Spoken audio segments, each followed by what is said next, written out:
Bonjour Jean-Marc Perriot. Bonjour Claude. Canopé est partenaire principal, je dirais même actionnaire principal du GIP qui crée via Educ. Oui. Que vous lancez aujourd'hui lors des rencontres de l'Orne 2015. Alors c'est quoi cette histoire de Via Educ ?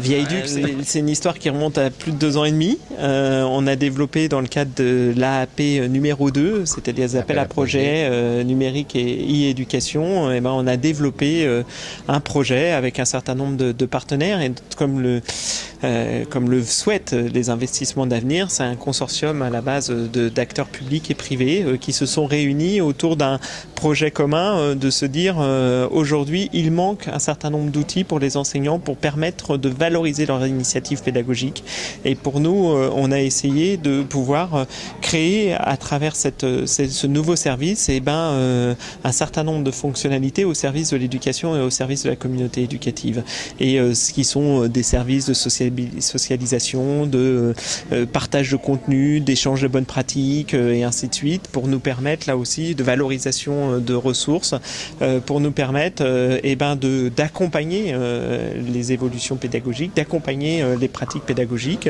On a travaillé étroitement avec un certain nombre de partenaires, dont des laboratoires de recherche, puisqu'on était vraiment parti sur une logique de pouvoir s'appuyer vraiment sur les besoins des enseignants. Donc on a fait beaucoup de focus group, on a travaillé beaucoup avec les enseignants qui ont été vraiment acteurs et producteurs de la plateforme en elle-même pour aboutir au bout de 2 ans et demi à cette offre-là. Alors, l'offre, elle est déjà, en tout cas, il y a déjà 7000 testeurs depuis plusieurs mois dessus.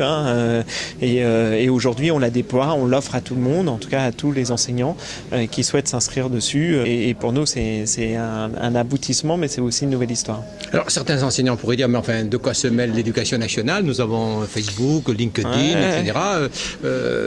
Ça appartient vraiment à l'institution que de proposer aux enseignants ce type de... Moi, je dirais, nous, on est un des partenaires.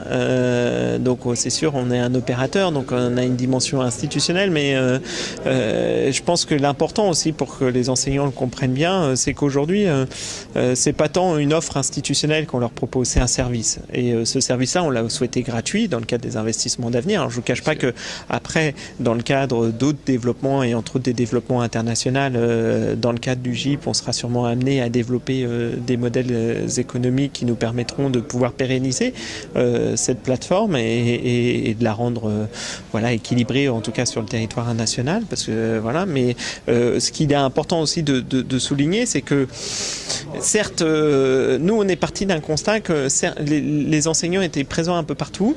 Mais il y a deux questions par rapport à ça. C'est que je ne suis pas certain qu'ils aient toutes les fonctionnalités au sein d'une même offre, d'accord, que ça soit du LinkedIn, que ça soit du Facebook, que ça soit un certain nombre d'autres réseaux sociaux ou du Viadeo. Chacun propose des spécificités qui ne sont pas toujours liées à la pratique pédagogique. Donc nous, on a voulu vraiment centrer là-dessus. Qu'est-ce qui servait ? Donc on a pris le meilleur d'un peu tout ça pour essayer de pouvoir offrir ce service qui doit répondre avant tout à des usages et à des attentes. Donc ça, c'est vraiment ce qu'on a souhaité mettre en avant. Et puis le deuxième aspect, je pense, et c'est tout le retour aussi qu'on a eu des études d'usage qu'on a été amené à faire, parce que cette question de l'institutionnalisation s'est posée à plusieurs reprises, et les enseignants sont toujours un peu dans cette double approche en disant non, attention à l'institution, oui à l'institutionnalisation parce que ça nous donne aussi une crédibilité par rapport au service rendu.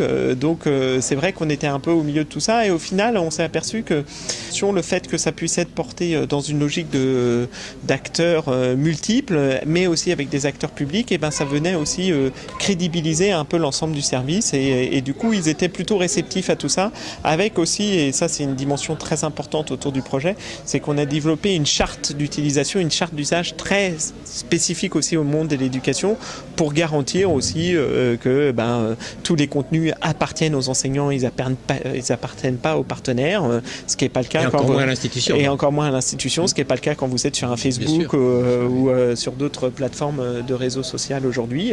Et donc du coup, nous, on leur garantit aussi ça. aujourd'hui. Alors, autre question un petit peu iconoclaste, les enseignants, mais pas que les enseignants, dans des personnels d'encadrement, d'autres personnels, y a-t-il pas là aussi une question qui s'est posée pour certains enseignants la question, elle s'est clairement posée. Ouais. Ça fait l'objet de beaucoup de débats, je ne vous cache pas, parce qu'on avait différentes approches et de se dire, mais quand vous avez d'autres personnels de l'éducation nationale qui sont amenés à jouer des rôles d'encadrement, quelle va être leur posture au sein de cette plateforme. Et nous, ce sur quoi on a beaucoup insisté, c'était que c'était une relation de pair à pair. Parce que les autres cadres de l'éducation nationale sont avant tout aussi des enseignants et qu'on leur demandait aussi de jouer ce jeu-là de la posture enseignante avant tout et de posture pédagogique. La posture pédagogique et de se dire c'était ça pour nous aujourd'hui de pouvoir vraiment créer un outil au service de la posture pédagogique.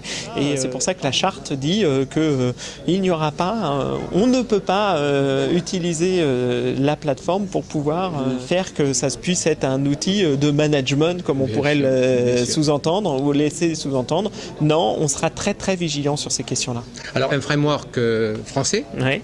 Symfony, il n'y a pas du cocorico derrière, mais quand même un peu. Nous, on s'est inscrit pleinement dans la stratégie des investissements d'avenir. Les investissements d'avenir sont aussi là pour développer des filières et développer des filières françaises. Pour nous, s'appuyer sur ce framework, c'était aussi notre challenge. C'était aussi vraiment répondre à cet enjeu, de pouvoir avoir une brique technologique nouvelle, innovante et avec un acteur français de premier plan qui est Symfony aujourd'hui et qui nous permet aussi de pouvoir là aussi renforcer et ça sera aussi l'objet du GIP, de valoriser notre savoir-faire technologique à travers ce framework. Alors autre originalité, mais je crois qu'à Canopé vous en avez un petit peu l'habitude, l'université est présente ? Oui, là pour nous c'était là aussi ça s'inscrit pleinement dans les investissements d'avenir, mais c'est vrai qu'on a développé depuis quelques années un vrai rapprochement avec le monde universitaire. On estime que c'est la recherche action, comment on est amené à pouvoir faire que tous ces acteurs de la recherche on puisse développer développer des offres ensemble. Et c'est vrai que Jean-François Cerisier, qui est le patron du Techné de l'Université de Poitiers, le soulignait bien.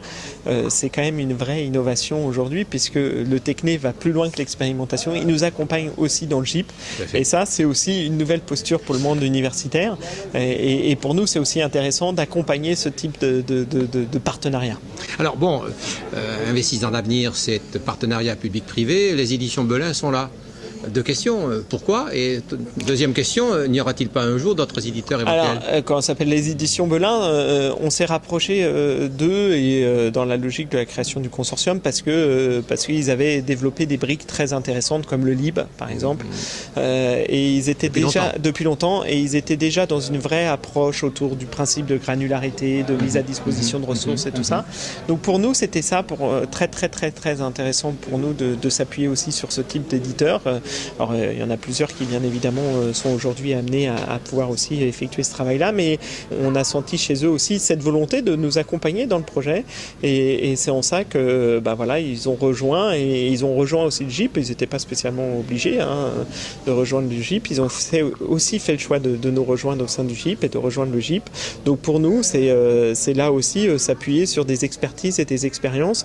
D'autres éditeurs seront amenés aussi à pouvoir rejoindre en tant que partenaire, parce que l'enjeu de cette plateforme-là, c'est une plateforme de ressources aussi. C'est avec des fonctionnalités sociales. Donc on offrira, en tout cas, on rendra visible un certain nombre d'autres ressources à travers d'autres éditeurs. Et l'enjeu est aussi ça. Mais ça ne sera pas du push pour les enseignants. C'est-à-dire que si l'enseignant veut aller chercher il y aura un espace dédié de ressources avec l'ensemble des partenaires.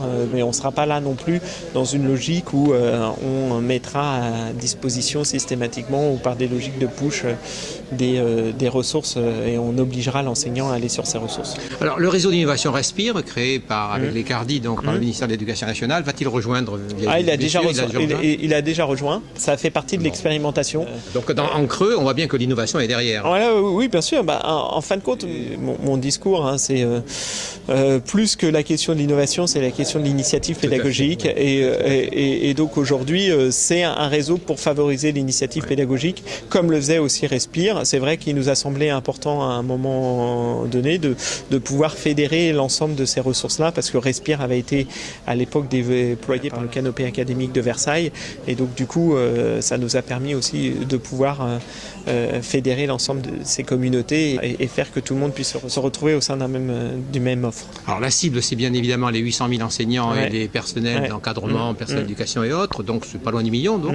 Vous êtes à 7 000, votre vision à court terme? Si on arrivait 10%, si on arrivait à 10%, ça serait déjà... Donc 70 000 à un an et demi. Oui, voilà, ça serait déjà super. Et puis Alors on verra. On verra bien. Merci Jean-Marc. Merci, à bientôt.